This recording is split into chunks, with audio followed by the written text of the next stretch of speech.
The night settled over Pine Hollow like a held breath. Fog drifted low between dark pines, thick enough to muffle sound, cold enough to sting the lungs. The kind of autumn evening where every noise felt deliberate, where silence pressed against the ears like water. Odin stood at the edge of the clearing, body angled toward the tree line, ears erect.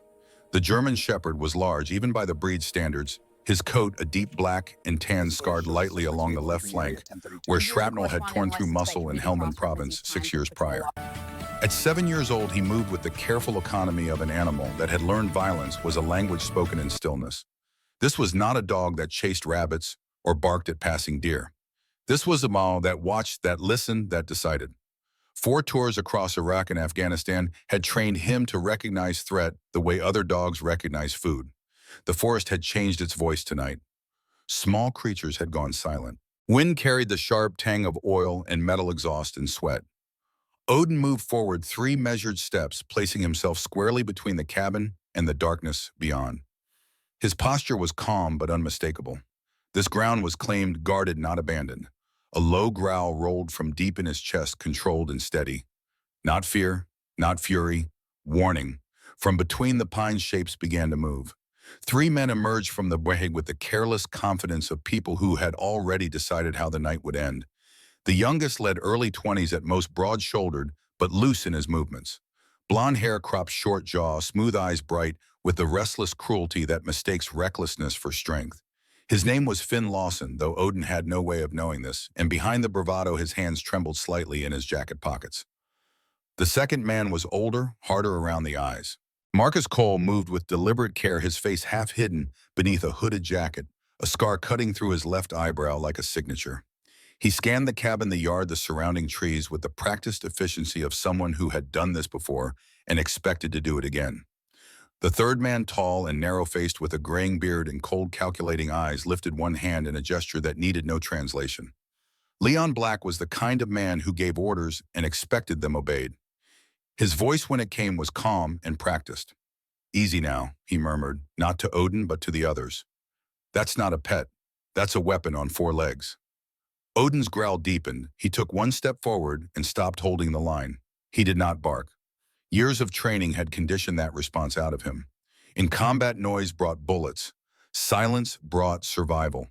He waited, muscles coiled beneath scarred fur, amber eyes tracking each man with mechanical precision. "Boss said make it clear," Marcus muttered, pulling something from his belt. A loop of rope, heavy and industrial. "Dog lives, barely." Finn shifted his weight, nervous energy crackling through his frame. "Man, I don't know about this. It's just a dog." "It's a message," Leon cut him off. "The SEAL needs to understand consequences. The FBI bitch is coming home next week. Daddy needs a reminder to keep his mouth shut about things that don't concern him." They moved with practiced coordination, boots sinking into soft earth, still damp from morning rain. Odin tracked them with his eyes, his body tensing as they formed a loose triangle around him. The training said engage the closest threat. The training said protect the principal. But the principal was not here. Garrett Thorne was 3 hours away, hauling timber for cash that would barely cover winter supplies, unaware that the quiet he trusted had been broken. Odin lunged when Finn stepped too close, his teeth snapping air inches from the young man's hand. The warning was precise, measured. It said, "I am giving you a chance to leave." It said, "This is your last opportunity to make a better choice." The response was swift and brutal. The rope flew from the side, catching Odin around the neck and shoulder before he could pivot. He twisted hard, years of training surging up on pure instinct, paws tearing at earth as he tried to break free. But there were too many hands, too much weight. Marcus grabbed his hind legs while Leon hauled the rope tight. Odin fought silently, refusing to yelp, refusing to give them the satisfaction of knowing they heard him. "Hold him!" Finn hissed, adrenaline cracking his voice. "Jesus, he's strong!" They dragged him backward toward the trees, muscles burning, breath coming fast. Odin's claws left furrows in the dirt, evidence that would mean nothing to anyone who was not there to see it made.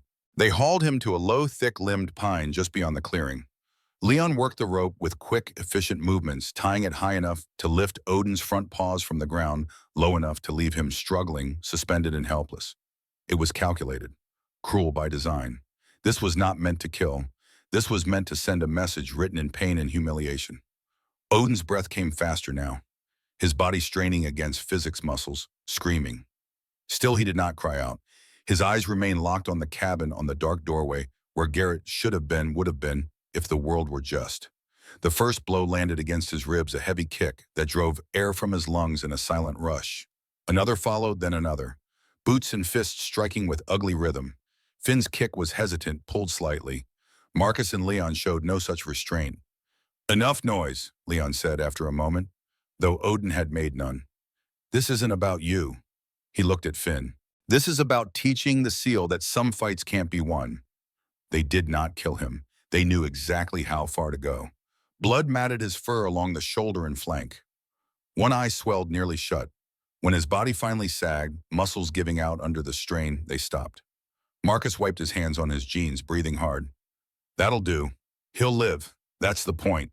Leon stepping back, studying their work the way a craftsman might examine a finished piece. He pulled a small knife from his pocket and turned to the tree. With slow, deliberate strokes, he carved into the bark, the sound harsh and final in the quiet forest. When he finished, the message stood out pale against dark trunk, crude and unmistakable. Last warning. Below it, he carved something else, a symbol. The ranger tab, distinctive and deliberate. He wanted Garrett to know. This was not random. This was personal. Leon stepped close to Odin, lowering his voice to something almost conversational.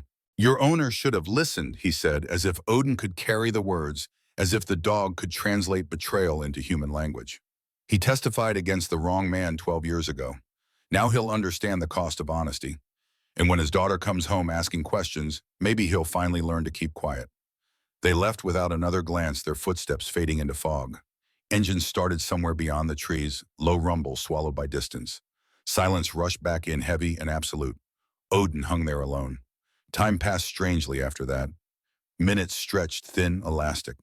The cold seeped into his bones in slow increments, degree by degree. Pain pulsed through him in waves, each breath a careful negotiation between necessity and agony. But worse than the pain was the waiting. He listened for the sound of Garrett's truck, for boots on gravel, for the familiar scent of the man who was supposed to be there. Nothing came. Somewhere near dawn, the fog began to lift, revealing the pale edge of morning. Odin's breathing was shallow now, each inhale a precise effort. His body trembled, muscles exhausted from hours of fighting gravity. But his eyes stayed open, fixed on the cabin, as if willingness alone could summon help. 20 miles south, Deputy Elara Ashford finished the graveyard shift and turned her patrol car north toward the Ridge Road. She did not know yet that her life was about to change. She did not know that the quiet ache behind her sternum, the one that had lived there since her brother vanished 4 years ago, was about to transform into something with teeth and purpose. Elle was 29 years old, tall and athletic, with auburn hair. She kept cut short for practicality. Green eyes that missed little, and the kind of focused intensity that made people trust her or avoid her, depending on their relationship with authority. She had joined the Pine Hollow Sheriff's Department 3 years ago after her brother Ethan disappeared from a Portland coffee shop at age 15. The police had investigated for 3 months before the case went cold, filed away with thousands of other missing persons who became statistics rather than stories. She had become a deputy because she needed to believe the system could work, that someone gave a damn, that wearing the badge meant something. Most days she still believed that. Some days it was harder. Sheriff Willa Brennan had assigned her to check on the seal who lived alone up near the tree line. The one people in town whispered about. The one who kept to himself and worked odd jobs and never quite met anyone's eyes for too long. "Keep an eye on him," Willa had said last week. "Men like that, they either heal or they break. I'd rather know which before it becomes a problem." Elle had nodded, added it to her route. This was the 5th check in 2 months. She would drive past, look for signs of trouble, move on. Quick and professional. Another box checked on a long list of boxes that made up rural law enforcement. The road narrowed as elevation increased, gravel replacing asphalt, pines crowding close on both sides. Morning light filtered through branches in pale ribbons, turning mist into something almost tangible. Elle's radio crackled with static signal, weak this far from town. She turned it down, focused on the road. Garrett Thorne's cabin appeared through the trees like something from another century. Logs weathered, dark roof patched unevenly, porch sagging just enough to suggest impermanence. The truck was gone, she noted. Probably out on a job. She would make a note, drive on. Then she saw the rope. Her foot hit the brake before conscious thought caught up. The patrol car slid slightly on loose gravel, stopped. Elle stared through the windshield, her brain refusing at first to process what her eyes reported. A dog, hanging from a tree, body limp, fur matted dark with what could only be blood. Jesus, she whispered the word, falling flat in the enclosed space of the car. She was out and moving before the engine finished ticking hand, instinctively dropping to her weapon, scanning the tree line for threats. Nothing moved. The forest was empty, indifferent. Elle approached carefully, boots silent on damp earth. The German shepherd hung from a low pine branch, rope cutting cruelly into shoulder and neck. His chest rose and fell in shallow, irregular movements. Alive. Barely. She holstered her weapon and pulled her knife in one smooth motion. "I've got you," she said, voice low and steady. "Hold on, just hold on." The rope fell away and the dog collapsed into her arms, heavier than she expected dead weight. Elle sank to her knees, cradling him against her chest. His fur was cold, sticky with blood. One eye was swollen completely shut. The other cracked open, amber iris, finding her face holding there. Recognition, maybe. Or just the desperate focus of a dying animal searching for any reason to keep breathing. "You're okay." Elle lied because sometimes lies were kinder than truth. "You're going to be okay." She checked his airway, first pulse second, both present but weak. Training kicked in, years of first responder certification overriding the horror. She needed to move him, get him to help. Her patrol car was 20 yards away. She lifted him carefully, feeling ribs shift under her hands in ways that made her stomach clench. Before she left, Elle photographed the scene. The rope still hanging from the branch, the disturbed earth, the carving on the tree trunk, last warning. Below it, the unmistakable outline of an Army Ranger tab. This wasn't random violence. This was a message. The drive to Dr. Calloway's veterinary clinic took 14 minutes. Elle made it in 9 lights flashing, siren silent, because sound seemed like cruelty now. She kept one hand on the dog's flank, feeling for breath, making sure each rise and fall continued. The clinic sat at the edge of Pine Hollow proper, a modest building with faded paint and a sign that read Calloway Veterinary Services in letters that had seen better decades. Elle hit the horn twice, loud and urgent, then was out and moving, carrying the dog toward the door. Juniper Calloway looked up from her desk as the door burst open. She was 57, tall and straight-backed, gray hair pulled into a severe bun at the nape of her neck. Her face was lined, but not softened by age, her eyes sharp and observant. Years earlier, she had worked with military dogs overseas, a chapter of her life she rarely spoke about but never forgot. "What happened?" she demanded, already moving, hands reaching for the bob before Elle finished speaking. "Found him hanging from a tree, up at the Thorn place. Beaten. Bad."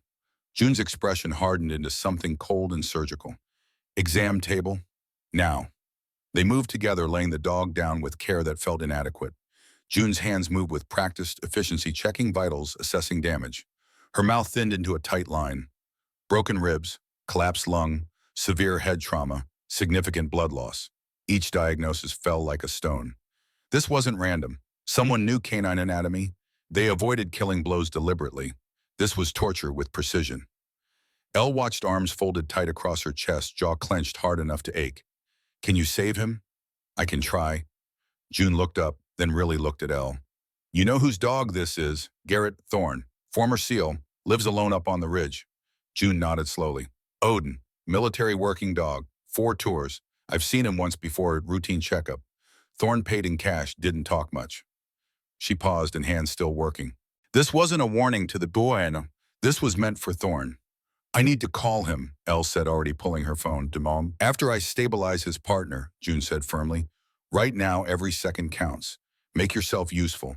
I need hot water towels from that cabinet and someone to hold pressure here while I assess internal bleeding."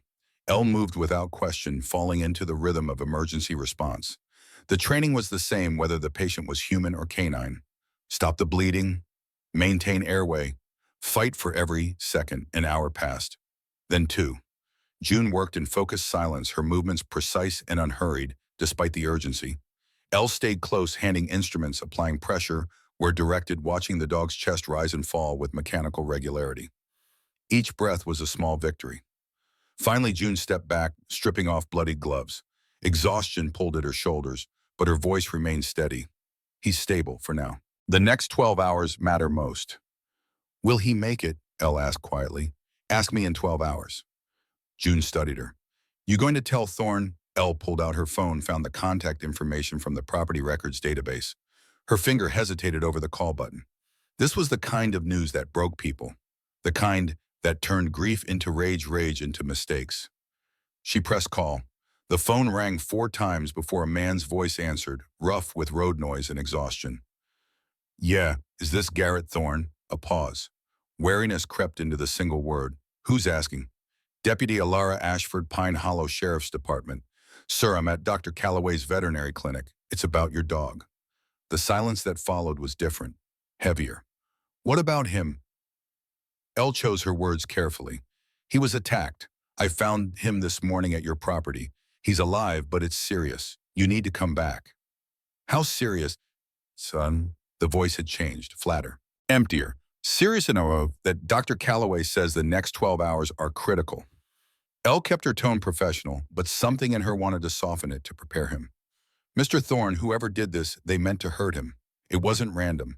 There was a message carved into the tree. What message? Elle hesitated, then read from her notes. Last warning, and below it, a Ranger tab symbol. The silence stretched so long, Elle thought the connection had dropped. Then, I'm 3 hours out. I'm leaving now. The line went dead. Elle lowered the phone, looked at June. He's coming.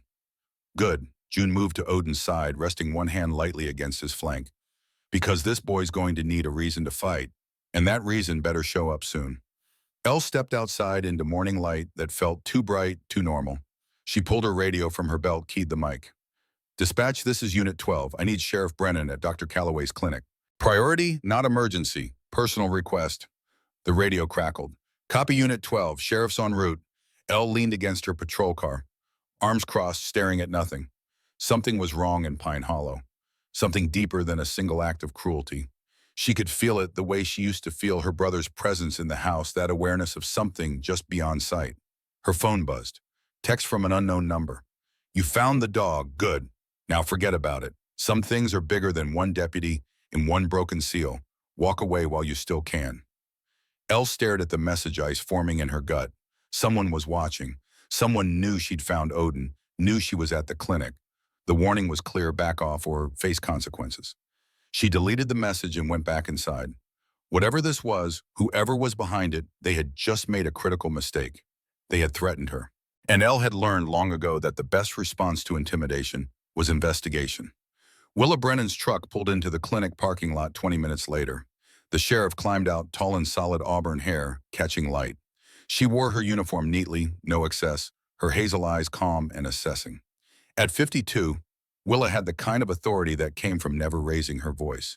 What have we got? She asked without preamble. Elle gestured toward the clinic. Garrett Thorne's dog. Found him hanging from a tree at Thorne's property, beaten within an inch of his life. Deliberate, calculated, message carved into the tree. Willa's expression did not change, but something shifted behind her eyes. Show me. They walked back inside together. June looked up from Odin's table, nodded once at Willa.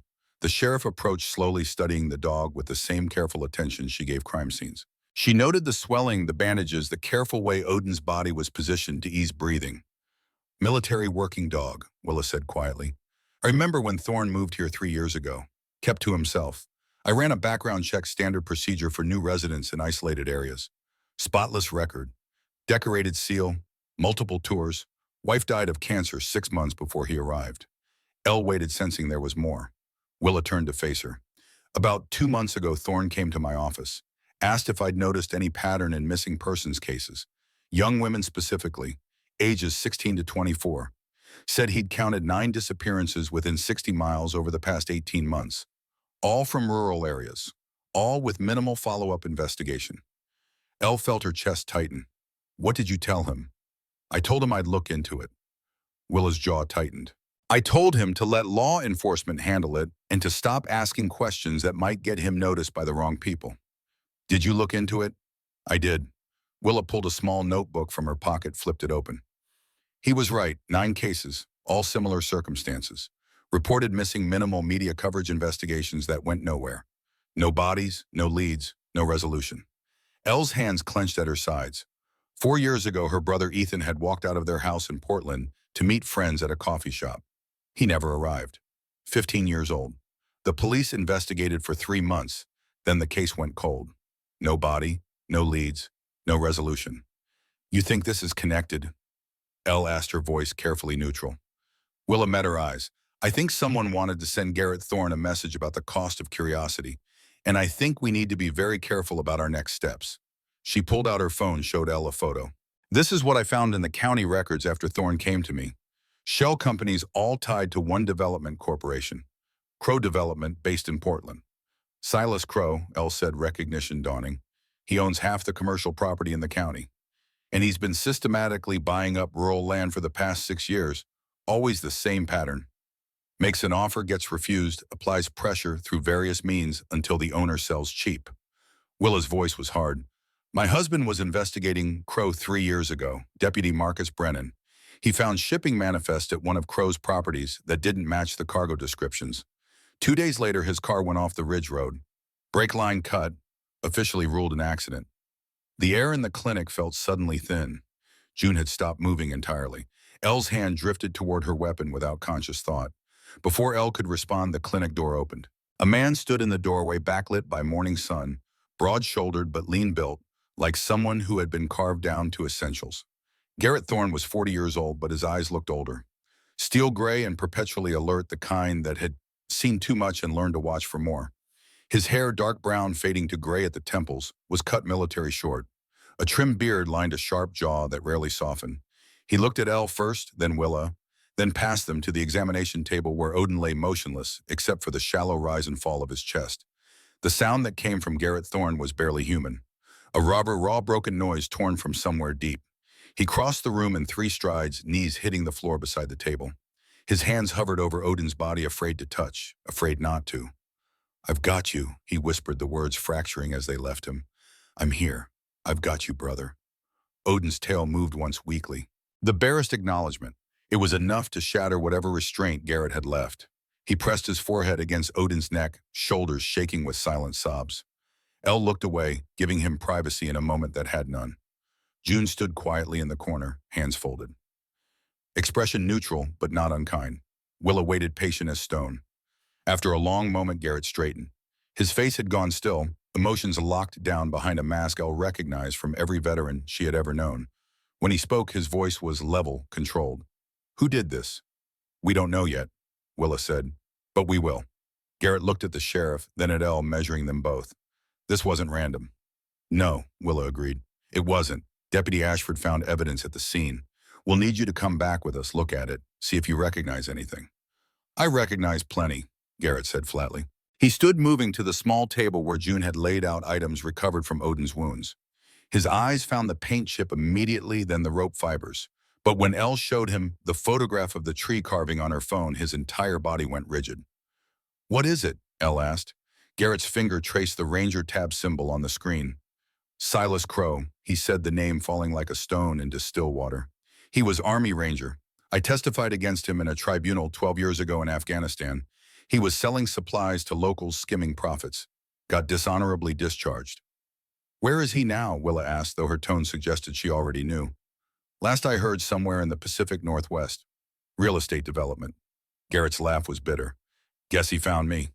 Elle pulled out her phone, already searching databases. Silas Crow, 51 years old, of Crow Development Corporation, based in Portland, but with properties across Oregon and Idaho. Clean record. She looked up. Too clean. "Men like Crow don't get their hands dirty," Garrett said. "They hire people who are hungry or desperate or just mean enough not to care." He turned back to Odin, rested one hand carefully on the dog's flank. "They came for him because coming for me directly would be too obvious. This is psychological warfare." "Mr. Thorne," Willa said carefully, "I need to ask. When you came to me 2 months ago about those missing women, what made you start looking?" Garrett was silent for a moment. When he spoke, his voice was distant. "I was fixing fence for Ruth Abernathy, a widow who lives about 5 miles from my place. She mentioned 2 local girls had vanished within a month of each other. Something about the way she said it, the resignation in her voice, like she expected it to be forgotten. It reminded me of how people talked in villages overseas, when they knew something was wrong but also knew reporting it would only bring more trouble." He looked at Willa. "So I started asking around, found 9 cases in 18 months, all young women, all from areas where Crow's company had recently purchased property. I thought maybe I was seeing patterns that weren't there. But then I noticed something else. Every property he bought there was always some kind of pressure campaign first. Offers that got more aggressive, small acts of vandalism, accidents that weren't quite accidental. Like what happened to Ruth's goats 6 months ago, Willa said quietly. Garrett nodded. She told me about that too. Said she refused to sell her land to Crow. Next week, all 8 of her goats were dead. Vet couldn't find a cause. Sheriff's department ruled it natural causes. Elle felt something cold settle in her stomach. You think Crow is running a trafficking operation? I think he's using land development as a front for something worse, Garrett said. And I think when I started connecting dots, he decided to remind me what happens to people who look too closely. That carving mentioned my daughter, except I don't have a daughter. Then who is he talking about? Elle asked. Garrett met her eyes. You're the sheriff department's only female deputy. You do routine checks on isolated residents. Someone told Crow that a female deputy would be coming around, and he wanted me to know that if I kept asking questions, you'd be next. The implication hung in the air like smoke. Elle felt anger rising hot and sharp. He threatened me to get to you. Yes. Then he made a mistake, Elle said flatly, because now this is personal. Willa held up a hand. Before we make this about revenge, we need to think strategically. Crow has resources, connections, probably people inside law enforcement feeding him information. We can't move against him without solid evidence and federal support. We have evidence, Elle said, gesturing at Odin. This is assault, animal cruelty, terroristic threatening. It's evidence that someone heard about, Willa interrupted, not evidence connecting it to Crow. A good lawyer would argue Crow had no knowledge of what happened, that some employee went rogue. We need more. Then we get more, Garrett said quietly. But there was something in his voice, a quality of cold determination that made Elle think of drawn steel. I came to Pine Hollow to hide from my past, to live quiet and hurt nobody. They ended that option when they came for Odin. Now we finish what they started. June cleared her throat. All eyes turned to her. She held up 2 small evidence bags. I found these embedded in Odin's wounds, paint chip industrial grades specific to commercial vehicles, and synthetic fabric fiber not common. If you can match these to vehicles or personnel connected to Crow, you have physical evidence linking his operation to the assault. Elle took the bags, held them up to light. This is good. This is a start. It's a start, Willa agreed, but we need to be smart about this. If Crow has someone in my department feeding him information, we can't trust normal channels. We work this investigation quietly, just the 3 of us, until we have enough to bring in federal authorities who aren't compromised. Agreed, Garrett said. He looked at Elle, then at Willa. But I need to know you're both willing to see this through, because if Crow is doing what I think he's doing, taking him down won't be easy or safe. People will get hurt. Careers might end. This won't be clean. My brother disappeared 4 years ago, Elle said. Same age range as the women you're tracking. Same pattern of minimal investigation and no resolution. If there's even a chance Crow's network is connected, I'm in. All the way. Willa was quiet for a moment, her face unreadable. Then she nodded. My husband died investigating this. For 3 years, I've wondered if I could have prevented it, if I'd been smarter or braver or less trusting. I'm not letting his death be for nothing. I'm in. They stood in the small clinic, 3 people who had just committed to a course that might destroy them, and felt the weight of that choice settle onto their shoulders like armor. All right, Willa said. Here's how we do this. Elle, you start pulling traffic camera footage from areas around Crow's Industrial Park. Look for patterned vehicles, anything unusual. Garrett, reach out to any contacts you still have from your service days. People who might know things about Crow's history, his associates, his vulnerabilities. I'll dig into property records, financial transactions, anything that might show what he's really using all that land for. What about Odin? Garrett asked. He stays here with me, June said firmly, for at least a week. He needs constant monitoring, medication, and rest. You can visit, but he's not going home until I'm satisfied he's stable. Garrett looked like he wanted to argue, but after a moment he nodded. He knelt beside Odin one more time, resting his forehead gently against the dog's. Rest, brother. I'll be back. And I'll make this right. Odin's tail twitched once in acknowledgement. As they filed out of the clinic into afternoon light, Elle felt something shifting inside her. For 4 years, she had carried her brother's disappearance like a stone, heavy and unchanging. Now that stone had transformed into something with edges and purpose. She had direction. She had allies. She had a fight. They stood in the parking lot, 3 people bound by shared purpose and shared danger. One more thing, Willa said quietly. The reason I know about Crow's inside connection is because my husband told me before he died. He said he'd found evidence of corruption in the department, but he didn't know who. Could be a deputy, could be a dispatcher, could be administrative staff. We trust no one except each other. Clear. Clear, Elle and Garrett said in unison. Elle's phone buzzed. Another text from unknown number. You didn't listen. Now things get worse. Last chance to walk away. She showed it to Willa and Garrett. They're watching us. They know we're working together. Good, Garrett said. Let them watch. Let them know we're not backing down. Predators are used to fear. They're not used to prey that fights back. Elle deleted the message and looked at the mountains rising in the distance, at the forest that held secrets and sins. Somewhere out there, young women were being held against their will.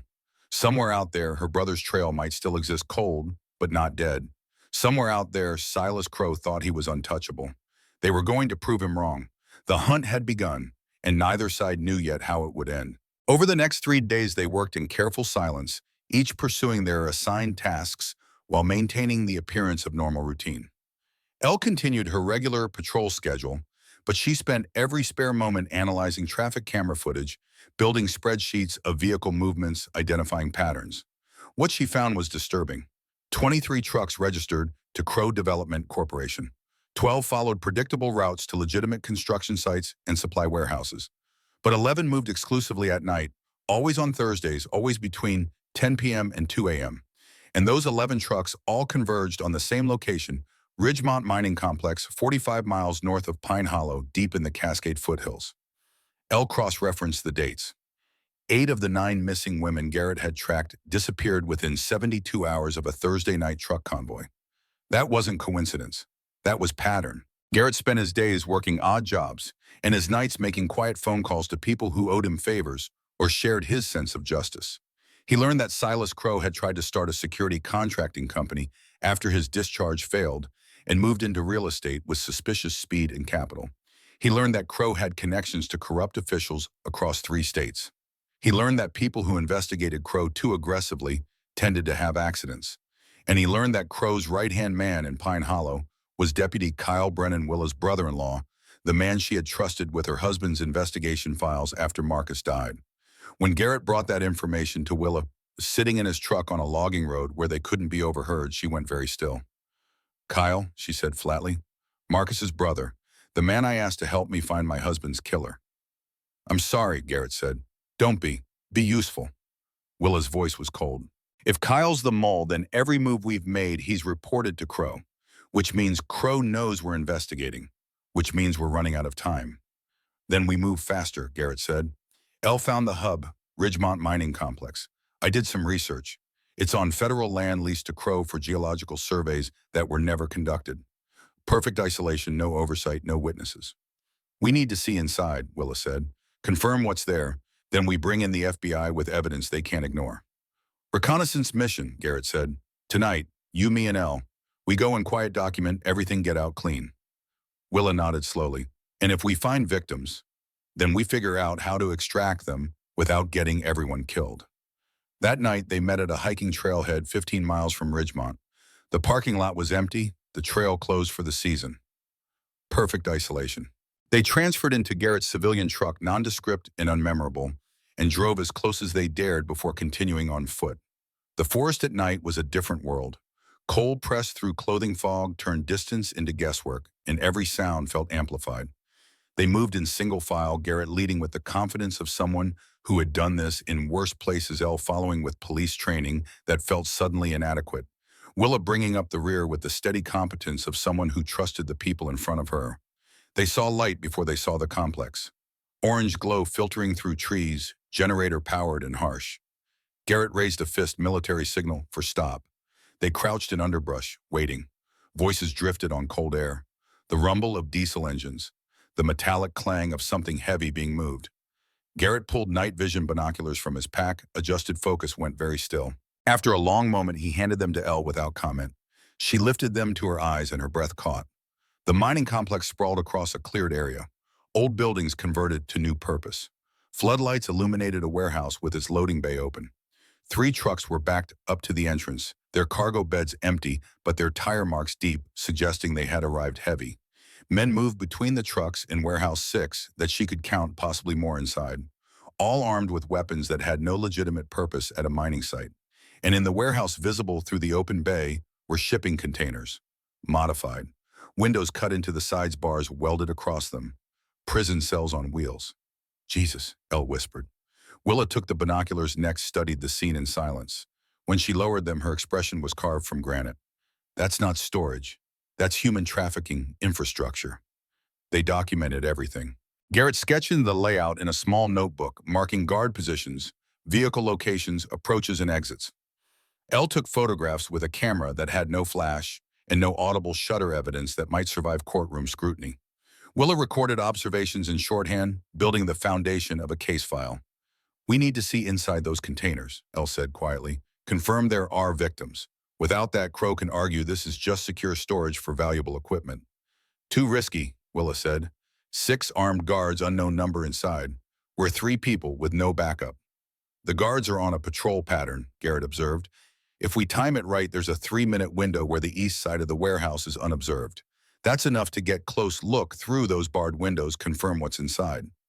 That's insane, Elle said. But even as she said it, she was calculating the same angles, seeing the same possibility. It's tactical, Garrett had corrected. High risk, high value. We're already here. We already have evidence of something illegal. But if we can document actual prisoners, we remove any ambiguity. Willa was silent, torn between training that said follow protocol and instinct that said time was running out. Finally, she nodded. One look. Photographs only. At first sign of detection, you abort and run. Clear. Clear, Elle and Garrett said together. They waited for the guards to complete another patrol circuit, timing the pattern. 3 minutes and 40 seconds from the moment the guards rounded the north corner until they appeared again on the east side. Go, Garrett breathed. They moved as one, low and fast, using shadows like cover. The distance from tree line to warehouse was 30 yards that felt like miles. Elle's heart hammered against her ribs, but her breathing stayed controlled, training overriding fear. They reached the wall, pressed flat against cold metal. Through the barred window above them, light spilled out. Voices murmured inside, indistinct. Garrett laced his fingers together, providing a foothold. Elle stepped up, gripped the window bars, pulled herself high enough to see inside. The warehouse had been partitioned. Shipping containers lined the walls, 12 that she could count. Some had their doors open, revealing modified interiors. Mattresses on floors. Buckets in corners. The architecture of imprisonment. 3 men sat at a table playing cards, weapons within easy reach. And in the nearest container, visible through its open door, she saw them, women. Young. 8 that she could see clearly, possibly more in the containers with closed doors. They sat or lay on thin mattresses, wearing clothes that had once been nice but were now dirty and torn. Their faces held the blank expression of people who had stopped hoping for rescue. Elle lifted her camera, began documenting systematically. Container layout, guard positions. The women's faces evidence that this was not empty storage, but active captivity. Time, Garrett whispered from below. Elle dropped back down and they moved, retracing their path with urgency barely controlled. Behind them, voices rose as guards rounded the corner, beginning another circuit. They made it back to the tree line seconds before flashlight beams swept across the ground they had just crossed. Willa pulled them down into cover and they lay motionless, while boots crunched past on gravel, while radio chatter discussed nothing more interesting than schedule changes and overtime pay. When the guards passed, they retreated deeper into the forest, putting distance between themselves and the complex before allowing themselves to move at anything faster than a crawl. They reached the truck an hour later, muscles screaming, lungs burning. No one spoke until they were 10 miles away, back on public roads where their presence could be explained. Did you get it? Willa asked. Elle pulled out the camera, reviewed the images on the small screen. Shipping containers converted to cells, guards armed with illegal weapons, women imprisoned inside their faces, clear enough to identify their circumstances, undeniable. We got it, Elle said quietly. We have everything we need. Except one thing, Garrett said. We have evidence of the location. We don't have evidence connecting it to Crow directly. A good lawyer could argue he has no knowledge of what's happening on property he leases. Then we need to connect him, Willa said. Communications, financial records, something that proves he's not just a landlord, but the architect. Elle's phone buzzed. She glanced down and her blood went cold. Text message, unknown number. I know what you did tonight. The girl in container 3. Blonde, 19 years old now. Taken from Portland, coffee shop 4 years ago. Name starts with E, but not Ethan. Emma. Close though. Thought you'd want to know your brother might have passed through here. Might still be alive. Might be findable. If you're smart, if you're brave, Thursday night, real delivery. Decide what matters more. career or truth. Elle's hands shook. The phone nearly slipped from her grip. "What is it?" Willa asked sharply. Elle handed her the phone, unable to speak. Willa read it, her expression darkening. She passed it to Garrett. "It's a trap," Garrett said immediately. "Crow knows we were there. He's trying to manipulate you with your brother, make you emotional, make you reckless." "I know," Elle said, her voice hollow. "But what if it's not just manipulation? What if Ethan really did pass through that complex? What if Emma Hartley knows something about him?" "Then we find her the right way," Willa said firmly. "We bring in the FBI, we execute a proper raid, we rescue every victim, and we build an airtight case. We don't walk into whatever Crow has planned." But even as she said it, Willa knew the timeline didn't work. The FBI would need days to coordinate a proper response. Thursday was 3 days away. 3 days during which Crow could move operations, erase evidence, disappear into the network that had protected him for years. 3 days during which Elle's brother's trail, already 4 years cold, could go completely dead. They spent the next 2 days preparing for two possible futures. In one, the FBI moved quickly and everything went according to proper protocol. In the other, they moved alone on Thursday night and faced whatever consequences came. Willa contacted Special Agent Dana Morrison at the Portland FBI field office, a woman she had worked with years ago on a joint task force. She laid out everything they had found, provided copies of evidence, and requested immediate tactical response. Agent Morrison was sympathetic but realistic. "Earliest we can coordinate a proper raid is Saturday morning. We need to verify intelligence, coordinate with local authorities, assemble tactical teams. That's the minimum timeline." "Saturday is 48 hours after the delivery," the informant mentioned, Willa said carefully. "By then, whatever's happening Thursday night will be over." "Sheriff, I understand your urgency, but rushing into a situation like this with insufficient preparation gets people killed. We do this by the book, or we don't do it at all." Willa hung up, knowing they had run out of good options. Only bad ones and worse ones remained. On Thursday morning, Elle's phone buzzed with another message. This one included a photograph. A young man, maybe 20, blonde thin, sitting on a mattress in what looked like a concrete room. The text beneath read, "Portland 2020, your brother 4 years ago, 1 week before they moved him north. He fought them every day, refused to cooperate. That's why they sent him to the hard facility. Emma Hartley was there. She can tell you more, but only if you get her out tonight." Elle stared at the photograph, memorizing every detail of her brother's face. He looked scared but defiant, thinner than she remembered, but unmistakably Ethan. 4 years ago he had been alive, fighting, refusing to surrender. She showed the photo to Garrett and Willa when they met at noon in the sheriff's office conference room. "It could be photoshopped," Garrett said gently. "Crow could have pulled this from somewhere, manipulated it to look recent. Or it could be real," Elle countered. "And if it's real, Emma Hartley knows what happened to my brother. She knows where they sent him. That information could be the difference between finding him and losing his trail forever." Willa studied the photograph, her expression troubled. "Even if it's real, Elle, you understand what accepting this means. We'd be conducting an unauthorized rescue operation against armed opposition with no backup and no legal authority. If anything goes wrong, we face federal charges. Prison time." "I understand," Elle said quietly. "I also understand that 12 women are being held in shipping containers right now, and if we wait for Saturday, they might not be there anymore. Crow moves them Thursday night. That's what the informant said. We either act tonight or we lose them." "We don't even know if we can trust this informant," Willa said. "It could be Kyle feeding us information designed to lead us into an ambush." "Then we treat it as a hostile environment and plan accordingly," Garrett said. He pulled out a map of the Ridgemont complex marked with notes from their reconnaissance. "We go in during the delivery when guards are focused on loading trucks. We locate the women, get them moving toward extraction point, provide cover while they escape. We don't engage unless absolutely necessary. Our goal is rescue, not confrontation." "How do we get 12 potentially traumatized women through 3 miles of forest in darkness?" Willa asked. "Same way you move casualties in combat," Garrett said, carefully, quietly, and with absolute commitment to leaving no one behind.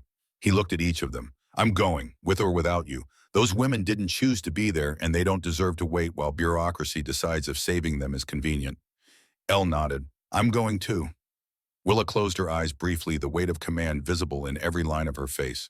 When she opened them, they were clear and decided. "All right, we go tonight, but we do this smart. I take overwatch position with communication equipment and long-range support. You two go and extract the victims and get them to the rally point. I coordinate with FBI the moment we have victims secured, provide them with evidence they can't refuse. We do this once we do it right, and we make damn sure those women survive whatever happens to us.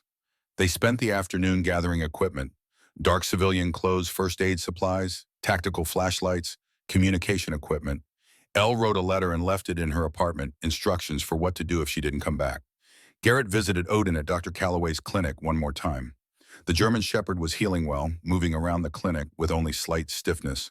When Garrett entered, Odin's tail wagged immediately and he limped over to press against Garrett's legs.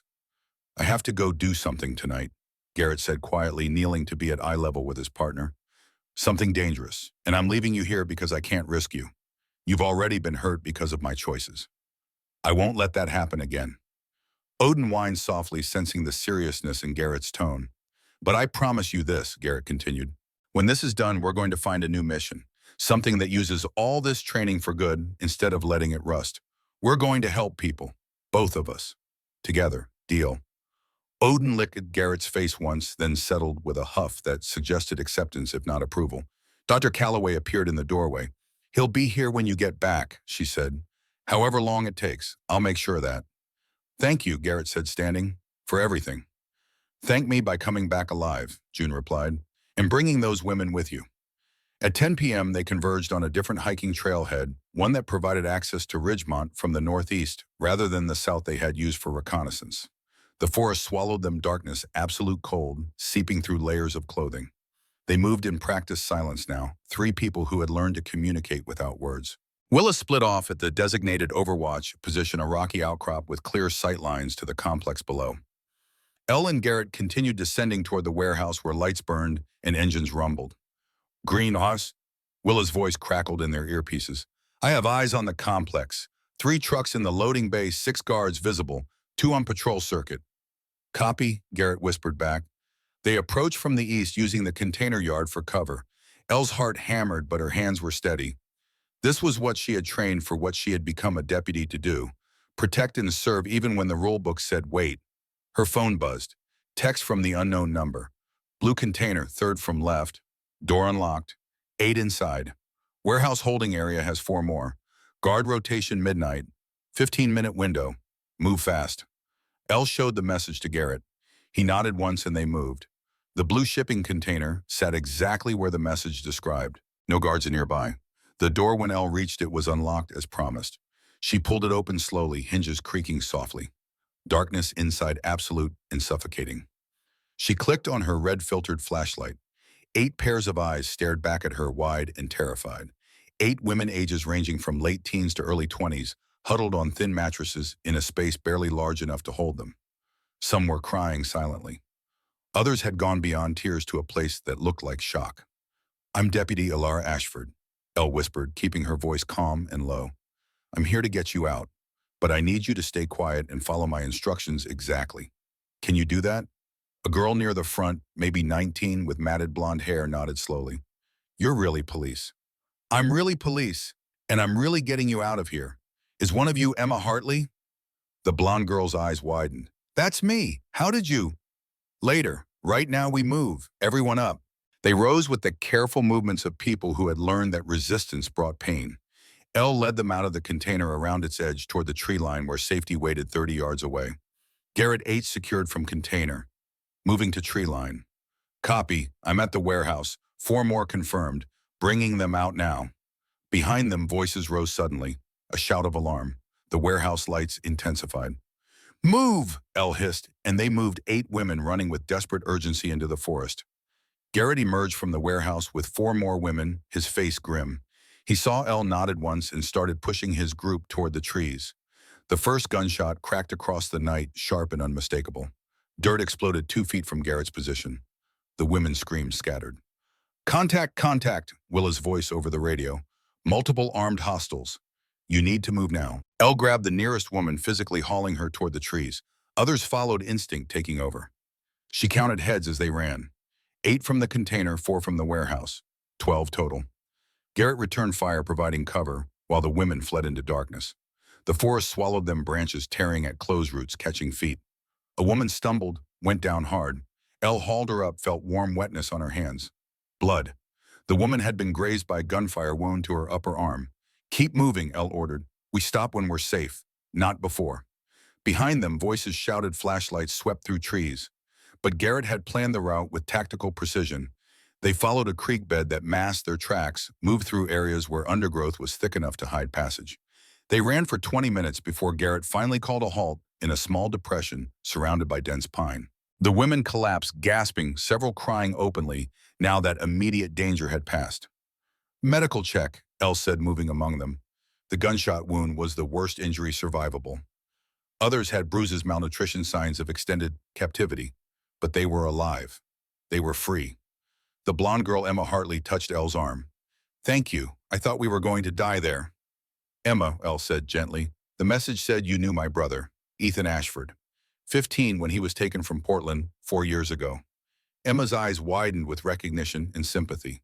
Oh my God, Ethan, yes. He was in the Portland holding house for maybe 2 weeks. Fought them constantly, wouldn't cooperate. They moved him because he was too difficult. Said he was going to a facility in Canada where they specialized in breaking-resistant cases. The words hit Elle like a physical blow. Canada.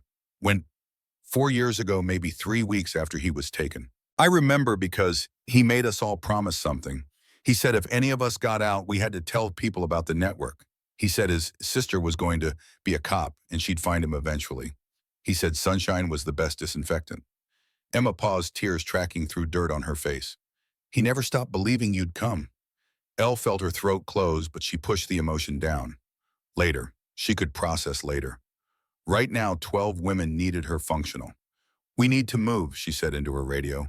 Rally point, Bravo. Copy, Garrett said. I'll take the lead group. You follow with the rest. Willa, what's the status? FBI is scrambling tactical response based on my call. ETA 60 minutes. State police are closer, but I don't trust them. You're on your own until federal cavalry arrives. They moved again, slower now, helping each other, a group bound by shared trauma and fragile hope. The forest seemed endless in darkness, but Elle had studied the maps, knew the terrain. She led them north by northeast, following ridgelines and game trails. At Rally Point, Bravo 3 vehicles waited. Garrett's truck, Willa's personal SUV, and a van Elle didn't recognize until a young man stepped out from behind it. Finn Lawson, the thug from Odin's attack. But now his face was haunted, scared, and when he saw them, he started crying. I'm sorry, he said as they approached. I'm so sorry. I didn't know it would be like this. I thought it was just intimidation, just business. I didn't know about the women until it was too late, and then Crow said if I tried to leave, he'd kill my girlfriend and our baby and I. Later, Garrett cut him off, not unkindly. Right now, we load up and we drive. Explanations come after everyone's safe. They loaded 12 women into 3 vehicles. Finn drove the van with 4. Garrett took 4 in his truck. Elle and Willa split the remaining 4 in the SUV. The drive to County Hospital took 40 minutes that felt like hours. Every set of headlights could be pursuit, but they made it without incident, pulling into the emergency entrance where FBI agents in tactical gear formed a protective perimeter. Special Agent Dana Morrison approached. Deputy Ashford, Sheriff Brennan, Mr. Thorne, I understand you've had an eventful evening. That's one word for it, Willa said dryly. We'll need statements from everyone, but medical care comes first. Agent Morrison looked at each of them. You should know that what you did tonight was reckless, illegal, and completely outside proper protocol. You should also know that you saved 12 lives and provided evidence that's going to dismantle a trafficking network operating across 3 states. Officially, I have to reprimand you. Unofficially, thank you. The hospital staff took over medical personnel swarming with practice deficiency. The 12 women were triaged, treated, moved to secure rooms where they could begin healing. Elle found herself in a waiting room with Garrett and Willa drinking coffee that tasted like exhaustion. Adrenaline was wearing off, leaving behind aches and understanding of how close they had come to disaster. Finn, Garrett asked an agent who passed by, in protective custody, cooperating fully. He's providing details about Crow's network financial operations personnel. He'll likely do minimal time in exchange for testimony. And Kyle Brennan, the agent smiled grimly, arrested an hour ago at his home. Tried to run. They found $200,000 in cash hidden in his garage, communication records with Crow evidence. He'd been tampering with investigation files for 3 years. Willa absorbed that in silence. Crow, Elle asked. Tactical teams hit his home and office simultaneously. He wasn't at either location. We've issued warrants, alerted Border Patrol, frozen his assets. He's running, but he won't run far. Over the following days, the operation expanded beyond anything they had imagined. The FBI's raid on Ridgemont yielded computers, financial records, communication logs, evidence of a network stretching across 3 countries involving over 40 people. Kyle Brennan, facing life in prison, started talking. 4 more deputies were arrested along with a state representative. The story went national. 3 people who had risked everything to save 12 lives. Elle gave interviews she didn't want, answered questions that felt inadequate. But the most important moment came 2 weeks after the rescue when her phone rang with an Oregon number she didn't recognize. Deputy Ashford, this is Dr. Sarah Chen with the FBI lab. We followed up on information from one of the rescued victims, Emma Hartley. She led us to records of a transfer 4 years ago. Canadian authorities raided a facility outside Vancouver based on that intelligence. 14 victims recovered. Elle's world narrowed to the phone pressed against her ear. Among them was one male, 20 years old, born in Portland. We need DNA comparison for family identification, but the preliminary information matches your brother's case file. Deputy, we think we found Ethan. Elle sat down on the curb outside the sheriff's office and cried. Great heaving sobs that came from 4 years of wondering, 4 years of guilt, 4 years of trying to believe hope wasn't foolishness. The DNA test confirmed it 3 days later. Ethan was alive. Elle flew to Vancouver 2 weeks after that. Canadian authorities allowed a supervised family visit before Ethan would be transported back to the United States. She almost didn't recognize him. The boy who had left at 15 had become a young man with careful movements and quiet voice and eyes that looked far older than 20. But when he saw her, something cracked in his careful control. Elle, he said, and it was still Ethan's voice underneath everything else. They held each other and cried, and for a while no words were necessary. Silas Crow was arrested 6 weeks after the raid, found hiding in Idaho. He fought extradition, hired expensive lawyers, and tried to argue he had been a legitimate businessman whose employees went rogue. The evidence was overwhelming. The trial lasted 3 weeks. The verdict came back in 4 hours. Guilty on all counts. Life in federal prison without possibility of parole. 6 months after the rescue, Elle stood on Garrett's porch watching sunset paint the mountains in shades of fire and gold. Ethan sat beside her, still thin but getting stronger. Willa was there, along with Ruth Abernathy, who had brought pies, and Dr. Calloway, who had brought puppies. Odin lay in the middle of the porch, surrounded by puppies, who climbed over him with fearless affection. He tolerated this with patient dignity, occasionally glancing at Garrett as if to ask when the chaos would end. Never, Garrett told him. This is life now, loud and messy and full of things that need protecting.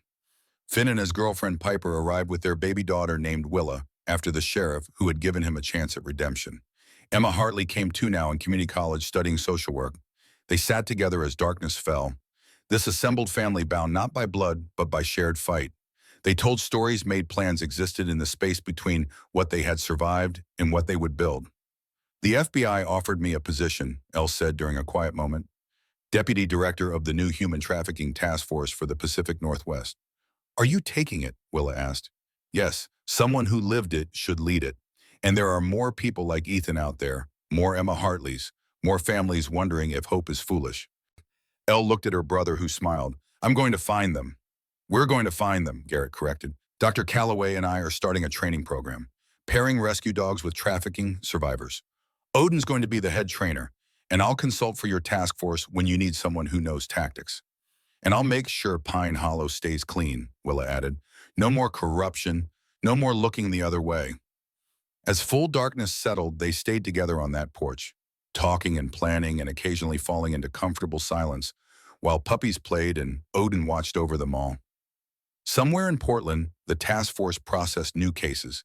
Somewhere across the country, other people were making the same choice Elle had made, to fight to protect, to refuse to accept that evil was inevitable. The work was never finished. But the work continued because people like Elle and Garrett and Willa refused to quit. Elle's phone buzzed with the message from the task force. New intelligence potential trafficking operation in southern Idaho. I have to go, she said. New case. Be safe, Ethan said. Come back, Willa added. Always do, Elle promised. She looked at Garrett. You available for consultation? Garrett glanced at Odin, who looked back with amber eyes that held understanding. We're available. Just say when. Elle drove away as darkness pressed in on all sides, headlights cutting through shadow. Behind her, warmth and safety and people she loved. Ahead, danger and uncertainty and people who needed saving. She drove toward the latter as she always would because some missions were worth a lifetime of fighting. And somewhere in the darkness, someone else's brother or sister waited to be found. Elle would keep looking. Garrett would keep fighting. Willa would keep leading. Together, they would keep shining light into darkness until there was nowhere left for predators to hide. That was the promise. That was the mission. That was justice imperfect and incomplete, but relentless. The mountains watched in silence as Elle's taillights disappeared. And in that moment between darkness and dawn, between despair and hope, the world turned toward morning. The work continued. The mission endured. And for 12 women who had been saved for one brother, who had been found for countless others who would be rescued tomorrow. That was enough. That was everything.